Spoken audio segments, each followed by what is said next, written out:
Nisixolele ninabomndeni. Kodwa leli cala thina sengathi izinyathelo ziyaphakama and futhi nezinqumo ngathi izoba nzima. Uxolo. Uma ngibuza kahle ubhuti omdala wayekephi mhla efayo le ndoda. Bebukane bonke abomndeni. Kungekho noyedwa ongafuni ukukhuluma. Ngithi hayi kala. Phela ukuthi sifuna ukulungiswa kuleli cala and futhi sisombululo saleli cala sogcina silitholile. Ingambheki kabi lo muntu. Ukumbheka kweni kabi kumenza ukuthi asabe icala agcine livumile ekubeni enganacala.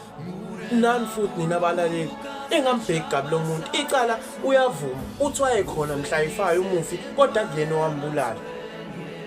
Ekuhambeni kwalo leli cala sibe sesithola ukuthi thina leli cala nina bomndeni kunomuntu enimfihlayo engathi uyena omenzi la. Okuyena wayexabene nayo babe kade bedebate kahle mayelana nebhizinisi likababa sinamanga. Uyazi leli cala thina sogcina sitholile isisombululo salo. Nina bomndeni nginento engathi niyayifihla ngani phone improtect lo muntu uyanisabisa unenzani. Cela nisibizele yena engcono nisifonelele nakunemibuzo isidinga ukuyibuza kuyena. Bonke sesibabuzile abomndeni ngasese sekushoda yena kungani nina singamfici. Kungani nina singamtholi. Ayi kahle nina bomndeni ngeke. Siyafuna ubulungiswa kuleli cala.